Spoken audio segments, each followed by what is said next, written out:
Hi, I'm Regine Maranillo, dating teller. Nag-start ako dito March 11, 2024. Nakilala ko si Sure Homes dahil sa aking junior sales manager na si Ma'am Jovi Villanueva. Actually, na-inspired ako sa mga resulta na meron yung mentor ko. Kaya last February, nung in-invite niya ako na umattend ng training, ginrab ko na yung opportunity na yon na makilala yung industriya. Nung nag-start ako, hindi din naging madali kasi nandyan yung na-injyan ng kliyente, nag-back out, na-reject, nagugutuman, nauulanan, struggle sa financial, at ang hirap din kasi wala yung family ko dito. Kaya wala akong aasahan kundi yung sarili ko lang. So isa sa mga naging struggle ko dito sa industriya is pakikipag-communicate talaga sa kliyente. And also yung pag-handle sa emotion sa mga rejection.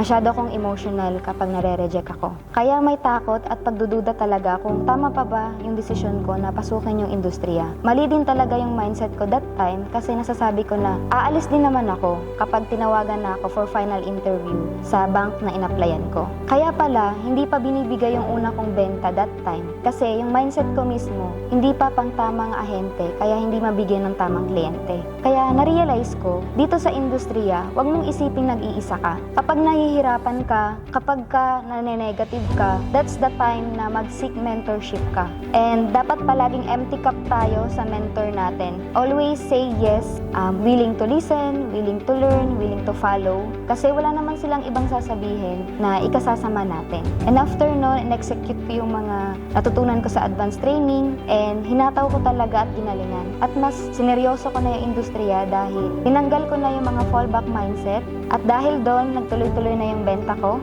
At in just 2 months, nakapaglabas na tayo ng sariling sasakyan na Honda City. Possible pala na kapag mahal mo yung ginagawa mo at binibigay mo yung 100% time and effort, mamahalin ka rin ng industriya. Totoo nga yung sinabi nila na magiging tama o mali lang yung isang desisyon, depende sa paninindigan mo.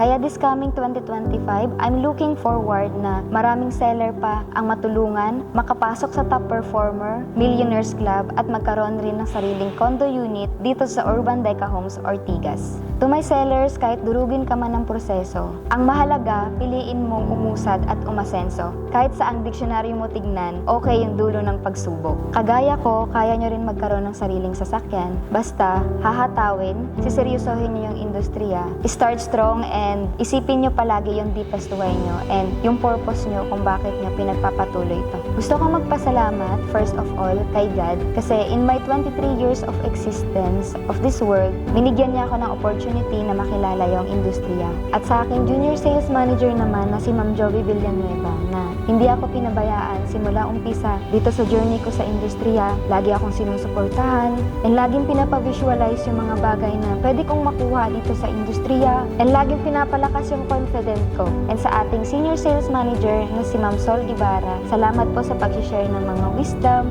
knowledge, and sa mga resulta na pinapakita mo na kapag binigay talaga namin yung 100% best namin dito, possible lahat ng yun pwede rin namin makuha. Sa ating sales director manager na si Ma'am Julie Anocero, salamat po sa wala din pong sawang pagmomotivate and sa pag-i-inspire na totoo nga yung sinasabi niyo po ma'am na it might seems impossible but it can be done. Lastly, nagpapasalamat din ako ng lubos kay Boss Sherwin Sibilia sa pag-build ng Sure Homes Realty Incorporation. Once again, I'm Regine Maranillo, dating teller, ngayon car achiever na sa tulong ni Sure Homes at Unstoppable.